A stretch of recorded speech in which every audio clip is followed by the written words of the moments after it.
Hey folks, Matt Sharp here with another Pacific Angler Friday Fishing Report. We're filming for the beginning of December, so if it's nowhere near the beginning of December, click up here. This is a link to all the Friday Fishing Reports, and we do it every 2 weeks, so I should have something more up to date for you. This week, we are going to go over December on a whole. Look at the fisheries, look at the things you can do, because though December isn't maybe known as a time to go fishing, there's some really cool stuff to do out there, and we still think it's a very good social distancer as well as great R&R and pretty darn healthy when it comes to hiking around in the backcountry or just getting out for the fresh air on the boat. We're then gonna look at the weather and see how that affects things, because obviously in December, weather is key. If it gets brutally cold, it's probably better hanging out at home. And with that in mind, I do have some flies for you guys if you guys are staying at home. I got 2 flies. I got one from Andre, which is a classic, the classic general practitioner. And if you guys don't know what a general practitioner is, or a GP, it was the intruder of the 90s and has hooked thousands of steelhead. Definitely still worth having in your box. But some of the techniques in it, specifically how he's layering the back piece of the prawn, so to say, can be darn useful in any pattern. So we're gonna share that with you. Jordan has a much more advanced pattern. He says it's simple, but it is quite advanced. If you guys want to challenge yourselves on a really, really cool streamer pattern, it's called the Turkey Dinner Streamer. It incorporates some turkey in it, hence the name, but we're gonna go over that as well. I've also got 2 cool ones from Fishing with Rod, or should I say important ones. He's got one about the Steelhead Derby. Fred's are the guys that put that on, and it definitely goes to a good cause. So I'm gonna link that one, we're gonna talk about that one. Also, he has one on spawning habitat, and this one was interesting, one that I really sort of tuned in on, because this time of year, the salmon have finished their spawn or are finishing, and spawning habitat is really, really sensitive. Rod goes over and looks at some of the stuff on the Vedder River, where they look at how important the critical spawning habitats are. Definitely think it's worth checking out. Good sit back, learn about the fishery, but also understand about how fragile it is and what we can do to help. Now, last but not least, we're almost there. We have announced our courses for 2021. It's been an interesting one. We're gonna have to be very careful. A lot of these courses will be by Zoom until the world settles down and becomes a little bit safer for us to gather as groups. But we do a ton of courses at Pacific Angler. Most of you guys already know that. So if you wanna get out and go fishing with us specifically to learn fisheries, or have in-class Zoom courses where we go over steelhead fishing, bull trout fishing, lake fishing, river fishing, lots of options for you. Links down in the description, links in the written version of the Friday Fishing Report as well. But definitely get signed up now, because a lot of the spots do go quite quickly.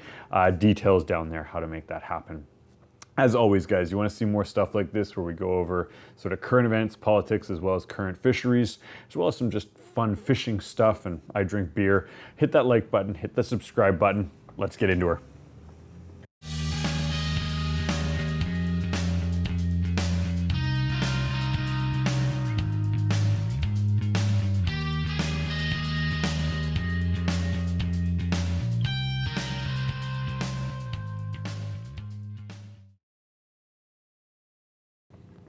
All right, first off, big thanks to Mike, who brought in the beer, Labatt 50. This is a classic. I've never actually had it, I've seen it.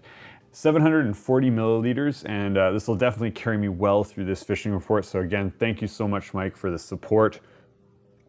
What have I got for you guys this week? Well, let's start off with the overview, because that's going to be important going forward. With us doing these every 2 weeks, I basically want to sort of lay out what your options are. And a lot of people are sort of scratching their heads about what to do in December. But as long as the weather stays reasonably temperate, there can be some really cool fishing. Now, the first one is December is when steelhead are caught.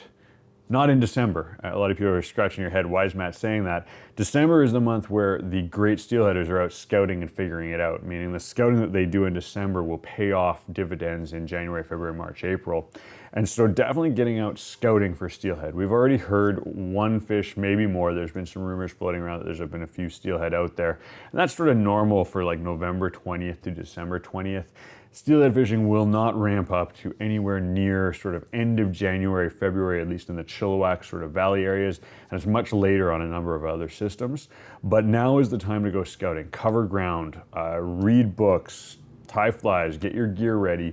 The guys that are doing that now are the ones that actually do catch steelhead. If you're one of those guys that just got into fishing this year, you're not probably going to catch a steelhead this year, I'll be frank. But getting out there, learning about the river is going to make you a much better angler. So that was steelhead, number one.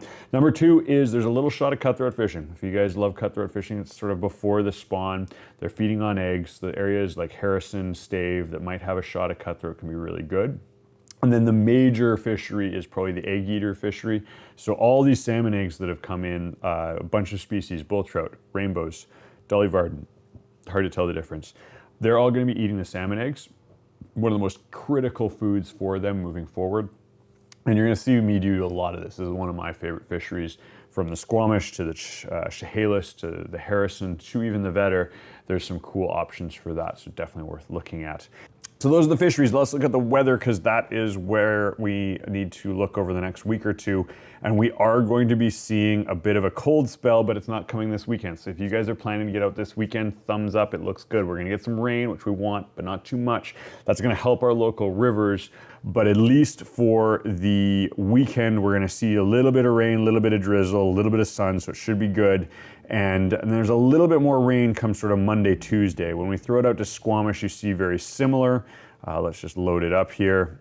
Yeah, same. We're gonna sort of see Saturday, Sunday, Monday, Tuesday, a little bit of dump of rain on Tuesday, but temperatures are relatively low, so I expect the river to stay stable. It's low right now, which is a concern, makes fishing harder, slows down the metabolism of the fish, so you gotta work for it, but this bodes well. Good temperatures, sort of 10, 9, 7, but then it gets cold. I'll look at Chilliwack before we talk about that. They're the same. It looks pretty darn good to get out Chilliwack way, do that scouting we talked about. Maybe go after some egg eaters, or maybe go Harrison way, look for cutthroat. That looks good as well. Again, same thing, a little bit of rain Tuesday, so we'll see if that bumps up the rivers, but definitely go time if you want to have some fun, you want to get some fresh air. What I was talking about for the long term is this dip right here. This is the Squamish, but we're gonna see a pretty substantial cold spell sort of end of next week. So if you guys are watching this sort of December 10th range, it should fall somewhere in there, and it could be cold. Obviously that's a long way out, lots that can change. What's gonna happen there, if you get that cold snap, go skiing if you can do it in a socially responsible manner.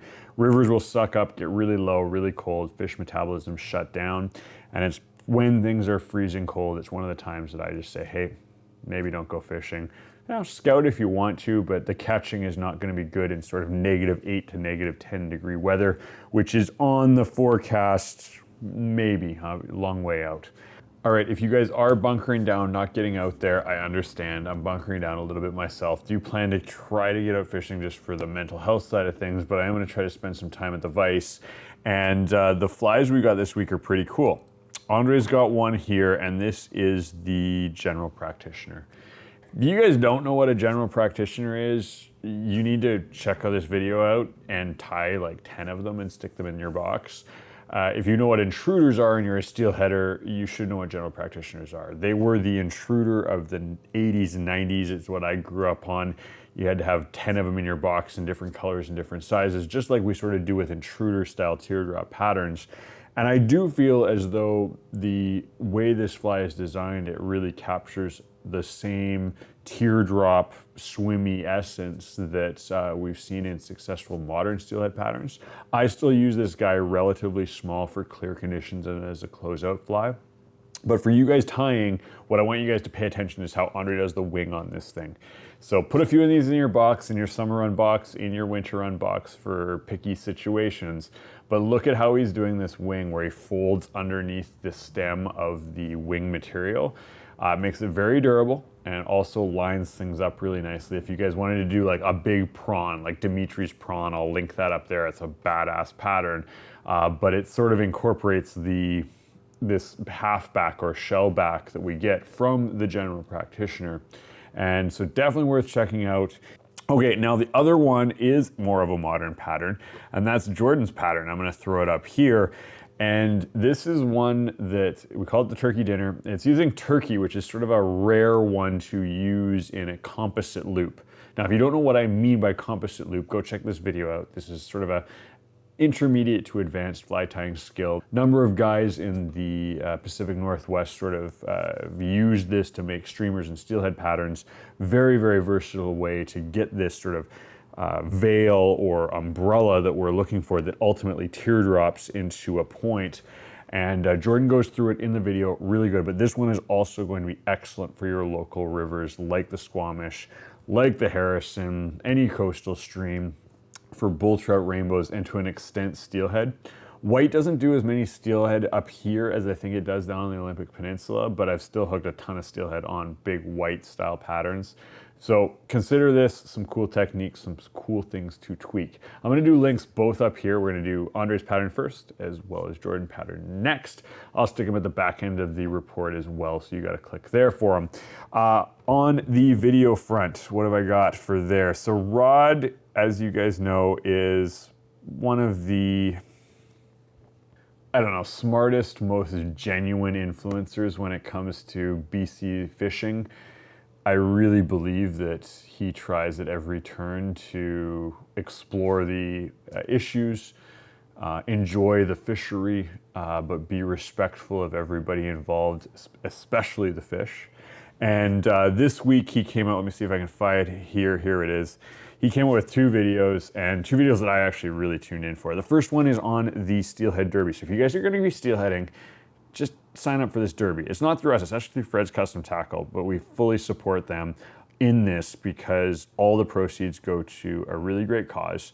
And so I'm gonna leave links to that up there. If you guys don't know about the Classic, it starts actually December 1st and runs right through, I wanna say March 15th. I could be wrong on that. Check the video out, all the details are there. Now the second video I think is even more important. If you guys have noticed in all our Friday fishing reports for the last maybe 3 or 4 weeks, we've been really, really critical or stressing the importance to protect spawning habitat. And what does that mean? Well, all the side channels are where the fish spawn, and it's actually a very sensitive deal for salmon, meaning if it's the wrong material, if it's sand, if it's not the right size rocks, they have a really, really high probability that those eggs will not take, and we won't have baby salmon.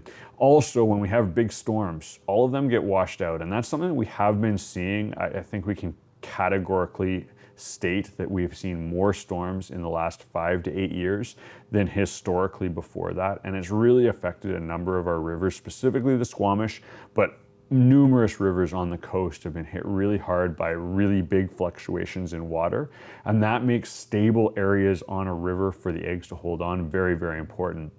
Now, in this one, they're looking at the Vedder River, and that's cool, and they talk with a biologist who really understands his game, and they're looking at some of the sensitive or most important areas to sort of anchor the populations of salmon. On a 1,000-foot level, it's gonna show you guys how important these little pieces of water. You know, next time you're walking down the middle of a creek, take a moment, step to the side of the creek. Next time you see a bunch of salmon spawning, don't walk through the middle of them. Next time you're out with your kid and he wants to chase around the chum that are playing in the shallows, say hey, or your dog, or whatever may be. Consider this, because right now in a number of our systems, this habitat is very threatened and rare. And it's something that we as sports anglers could affect, but we as sports anglers who are educated can do a great thing for by avoiding, and also being aware of it and supporting causes that go into habitat construction, like that tournament I was talking about earlier. Anyway, long rant short, check it out, it's good. If you got kids that are sort of like, I don't know, 9 to 15 years old and they want to hang out with you and watch a YouTube video, put the habitat one on, it's kind of cool. And get signed up for that derby, definitely worth supporting. All right guys, that's everything I've got for you. Mike, thanks for the beer again. This is the perfect amount for a fishing report. It's getting light now. I'm not sold on the beer, but I get it. I drink Lucky. It's sort of the same level, but thanks for that. If you guys want to see Jordan's pattern, fully recommended. Click up here if you want to do a sort of a more advanced pattern. Andre's pattern down here, and I'm going to move over here and we're going to throw Fishing with Rods videos up here because I do think they're really important. So I'm going to see you guys in 2 weeks. So good luck out on the water. Get some scouting in, pull on some fish, and yeah, if you want to sign up for some courses, make sure you check that out. Links down in the description.